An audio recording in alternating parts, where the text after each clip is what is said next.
Разбор channel about trucks. Разбор груз. Канал о грузовиках.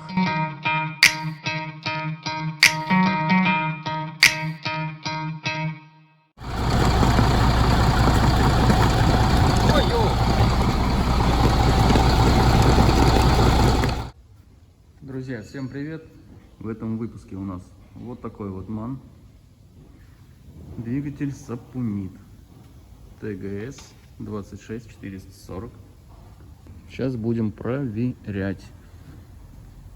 Так, попробуем завести, посмотреть.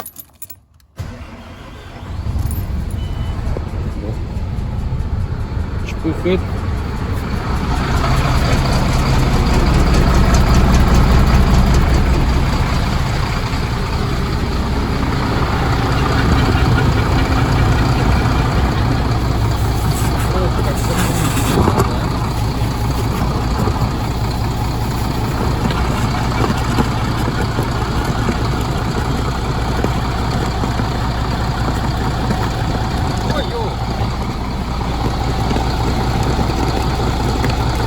Не только сапуниты масло выкидывают заливные горловины. Достаточно быстро поднимает масло. Ну, сразу понятно, у нас будет прогоревший поршень с дыркой насквозь. Снимем сначала форсунки, заглянем камерой эндоскопом, увидим дырявый поршень и будем согласовывать с клиентом снятие ГБЦ.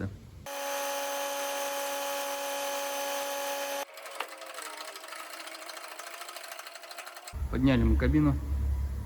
У нас тут, оказывается, течет не только с горловины. Когда горловина крышка закрыта, у нас течет из-под клапанной крышки. Пробивает. Вот так вот все здесь затекает. И вот здесь все видно. Все в масле.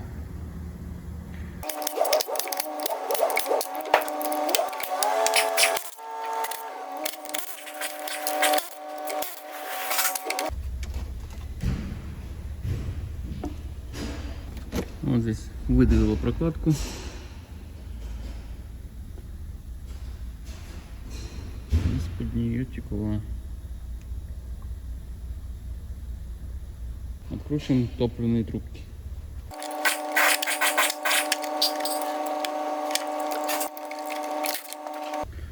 Топливные трубочки мы открутили.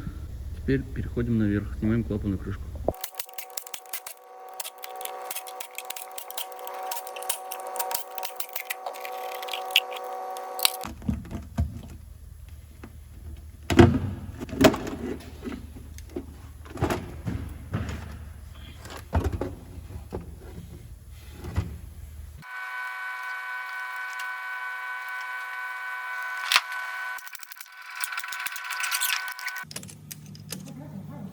И оставляйте комментарии, какой цилиндр предполагаете вы. Ставим форсунки, смотрим. По форсункам, по распылам все хорошо, все целые. Сейчас будем заглядывать эндоскопом. Теперь смотрим, кто угадал. Проверяем. И спасибо тем, кто подписался на канал. Первый цилиндр сразу имеет задиры. Очень серьезные вот такие задиры по всей гильзе. Так, поршень треснутый. Вот у нас дырка в поршне. Видно? Вот такая. О, какая впадина. Так, все. Понятно, что у нас этот цилиндр треснутый. Посмотрим следующий. Этот поршень в принципе целый. Сейчас проверим. Да, вроде целый, не видать. Единственное, может быть, вечно это первый цилиндр. Остальные просмотрели, не увидел ничего. Пролысины на гильзах имеются. Может быть, проблемы еще с кольцами, где какие. Все это мы увидим уже тогда и определим после снятия головки. Ну, сначала мы созвонимся с клиентом, узнаем наши дальнейшие действия. Друзья, вот нам сняли двигатель с автомобиля, подали его к нам в моторный цех, предварительно свозили на мойку, помыли как могли, с большего подбили грязь и будем теперь мы его разбирать. Разбирать будем полностью. Клиент у нас нам дал добро на полный ремонт, капиталку нормальную, полноценную. Соответственно, разбираем все, проверяем, замеряем. Проводку двигателя сейчас скинем, снимем весь коммуфту и будем половинить ГБЦ от блока.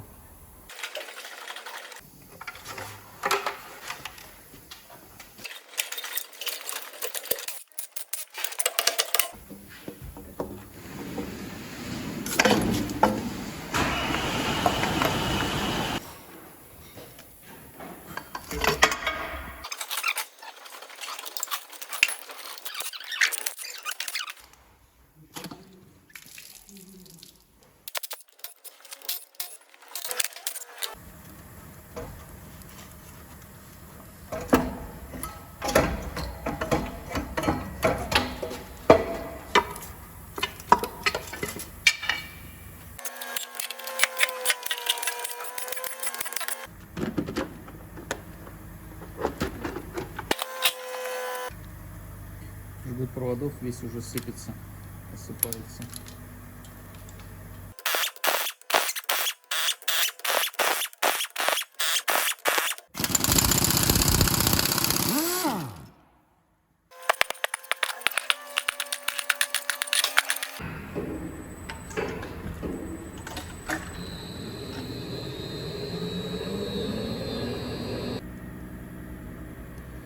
Вот у нас, собственно, дырка в поршне первого цилиндра. Так, по блоку важно, надо смотреть выступ гильзы. То есть, понятное дело, что его надо замерять каждой гильзы. При дефектовке, когда мы разбираем, сразу же обращаем внимание на прокладочку прилегания, чтобы было везде по кругу. В данном случае все везде хорошо. Все, разбираем теперь дальше.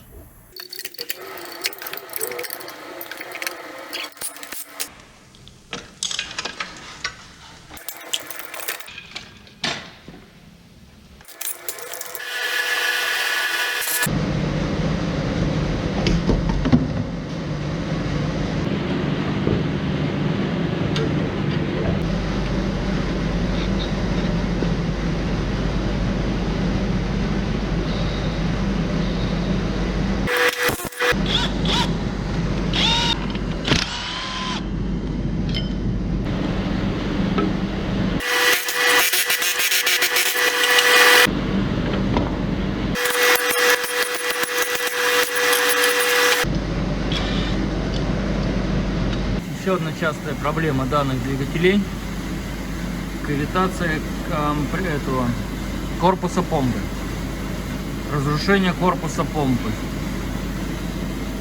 Видим, здесь вот уже начало, бывает и посередине. Например, вот так, как на этом двигателе. Это вот так вот проела кавитация. Я сразу подумал, у Сергея спросил, не молотком ли это били?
Друзья, вы все знаете, что каждый автомобиль имеет свои индивидуальные особенности, в том числе какие-либо сильные, либо слабые места. Поэтому, если вы собираетесь покупать автомобиль, которого у вас не было, лучше всего заранее узнать об его каких-либо индивидуальных особенностях. Надежнее всего смотреть машину на дроме. Для меня важно то, что на дроме есть отзывы об автомобилях от реальных людей. И поэтому, когда мне необходимо узнать про особенности какого-либо автомобиля, я, естественно, иду на дром. Отзывы реальных владельцев помогут вам узнать плюсы, минусы, а также нюансы эксплуатации какого-либо автомобиля, что также поможет вам определиться с покупкой. Также на дроме самые подробные отчеты об истории автомобилей. Дром спасает от покупки неликвидных авто. Ссылка в закрепленном комментарии.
Клапана впуск у нас сильно просажены.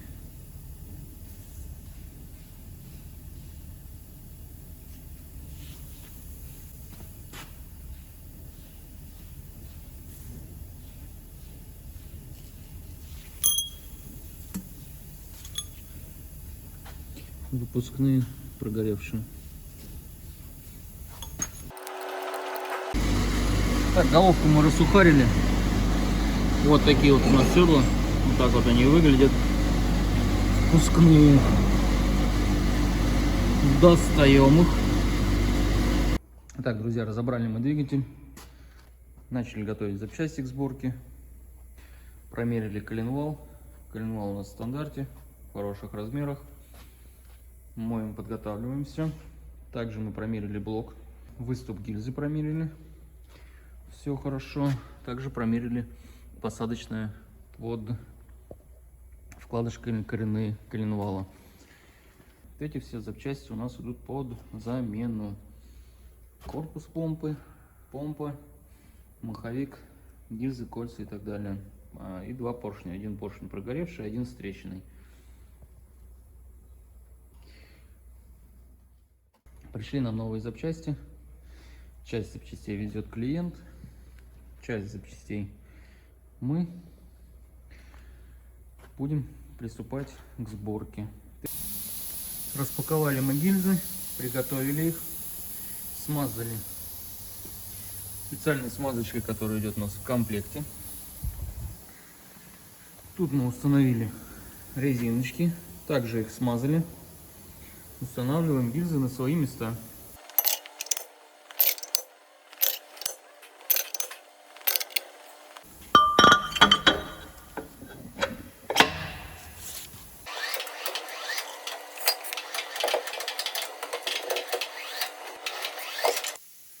Помыли, мы продули коленвал, прочистили каналы, все везде продули. Подготовили мы бугеля блока, установили мы вкладыши в блок, в постель коленвала, продули места под болты в блоке, чтобы там не было никакого масла и жидкости. Смазываем вкладыши, устанавливаем коленвал.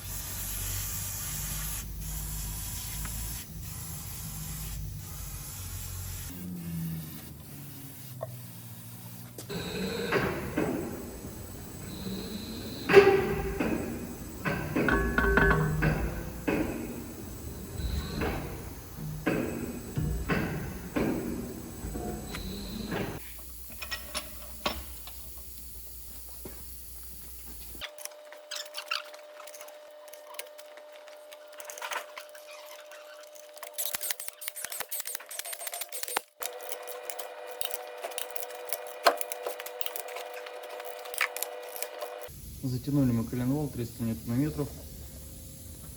Установили шестерни. Установил масляный насос. Установил шестерню ГРМ. Шестерню коленвала сзади.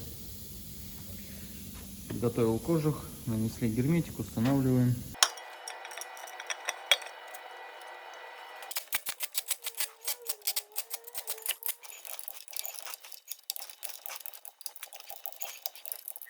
Распаковали мы новый маховик, установили в него новый подшипник, устанавливаем маховик на свое место.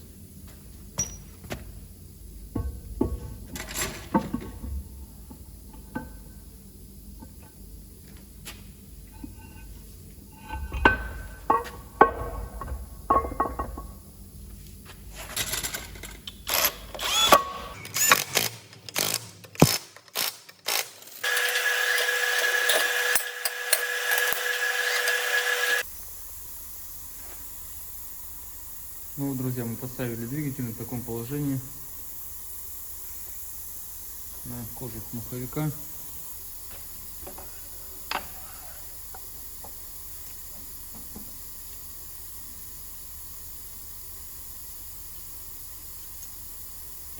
Естественно, мы разводим кольца. А то некоторые думают, что мы их не разводим даже. Не промеряем ничего. Все это мы делаем, просто я не вижу смысла это озвучивать, так как и так все понятно. Те, кто собирает двигатели, учатся, если на моих видео, то должны понимать эти мелочи и сами должны это прекрасно понимать. То, что надо разводить, то, что надо замерять, промерять и так далее.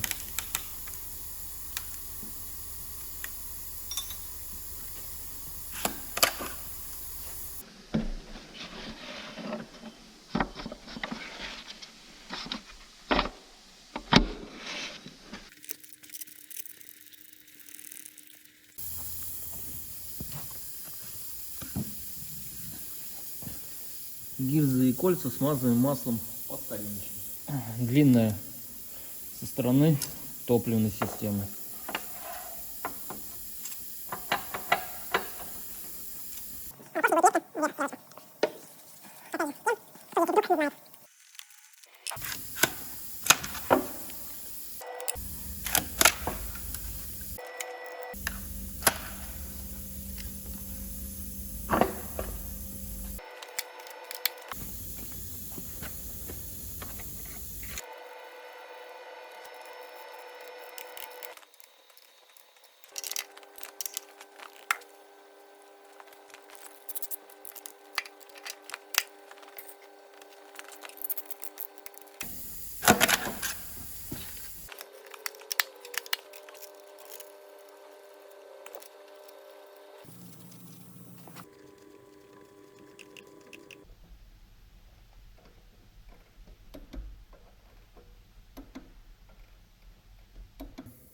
Поршня у нас установлены.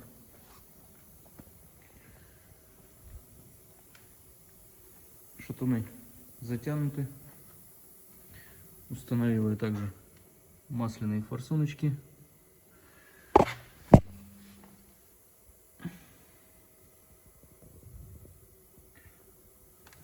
Установлен масляный заборник, поменяв резиночку здесь. Также поставил привод из коммуфта, поменяв сальник, который находится вот здесь.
Надели маслосъемные колпачки, засухарили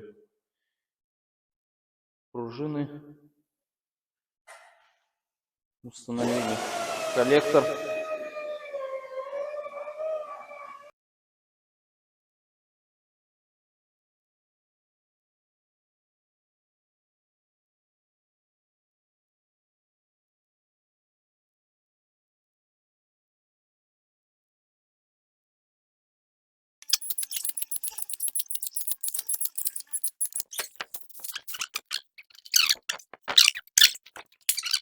Установили вкладыши, смазали их, укладываем распредвал.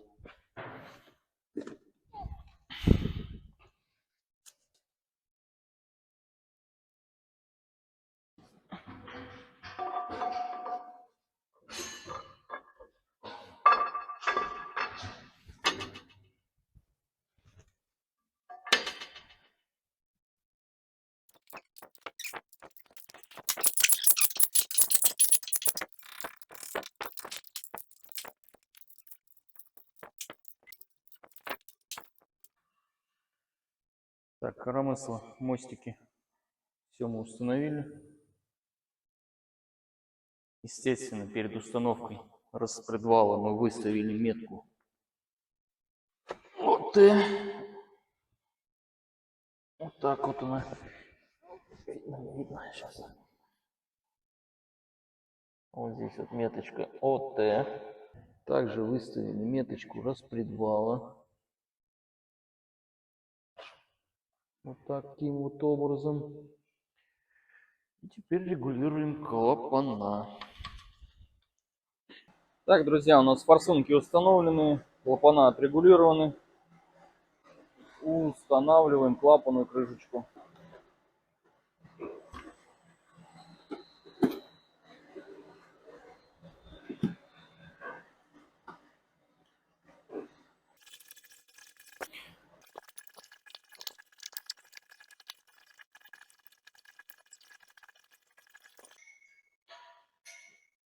Ну вот, двигатель мы собрали полностью, проводку, блок управления двигателя, все поставили на свои места. Двигатель собран. Отдаем его на установку на СТО. Если позовут, попробую снять первый запуск. Если нет, хотя бы покажу его работу, потому что проверять его буду в любом случае. То есть как он работает на машине. Друзья, это видео снимал для вас Сергей. Я был в отъезде, в отпуске. К сожалению, так получилось, что когда он скидывал файлы на компьютер с телефона, некоторые из них были повреждены. Как восстановить их, мы не знаем. Поэтому сборка получилась достаточно укороченной, и по этой же причине не получилось показать вам первый запуск двигателя после ремонта. К сожалению, такое бывает. По этой причине у меня не вышло несколько очень интересных фильмов, потому что я не знаю, как восстановить эти поврежденные файлы. Но мы исправимся. Сейчас мы уже с Сергеем готовим целых 4 новых интересных фильма, как я и обещал, и будут они выходить каждую неделю. И также, друзья, личный вопрос. Вот, возможно, из тех, кто досмотрел это видео до этого момента, сами занимаются легковыми автомобилями, либо, может, вы знаете хороших специалистов. Значит, вопрос в чем? Есть автомобиль Mercedes легковой с двигателем 3.5, 272 мотор, но он с ТНВД, бензиновый с ТНВД. Значит, вопрос. Была сделана капиталка, во время капиталки были удалены катализаторы и отшиты задние лямбда-зонты. После всех этих мероприятий, значит, начала заливать свечи в автомобиле. Машина троит, пропуски зажигания и все. То есть они учащаются, и по итогу там, через какое-то маленькое время работы машина вообще просто работает на 2 цилиндрах, грубо говоря. Значит, что я сделал? Отключаю лямбда-зонты, машина работает ровно. Но на холостых ее очень сильно дергает, то есть ее троит. Чек вроде не моргает, но работает она очень-очень нестабильно. Когда чуть-чуть газ дотрагиваешься, значит, машина выравнивается, работает четко, нормально. Прям тихенько, мотор, все, никаких вибраций, ничего. То же самое происходит, когда едешь на маленьких скоростях, то есть там где-то в городе в потоке двигаешься, там не спешишь никуда. Как только после долгого промежутка времени, когда поработала машина там на светофоре на холостых постояла, либо ты там газу не давал, даешь больше газа, сзади облако дыма, и то есть вообще... В общем, такая вот ситуация. Сейчас машина с отключенными лямбда-зонтами, но на холостых она очень плохо работает. Поэтому, возможно, кто-то из вас, либо вы знаете там, людей, знакомых, либо просто знаете хороший сервис, посоветуйте, пожалуйста, потому что я уже устал с этой машиной бороться. Ну, машина сейчас находится в Беларуси, но я могу привезти ее в Россию. Проблем нет. Главное найти человека, который возьмется за ремонт этого автомобиля. На этом все. Друзья, всем спасибо за просмотр, спасибо за ваши лайки, за ваши комментарии. Мы очень ценим вас. До встречи в новых видео. Пока.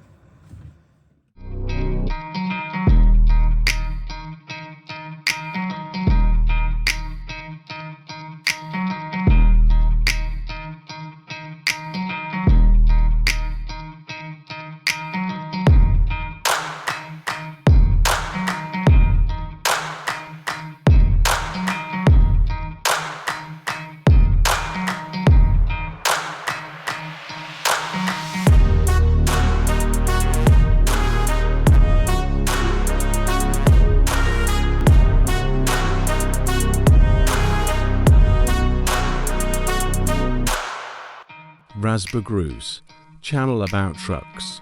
Разбор груз. Канал о грузовиках.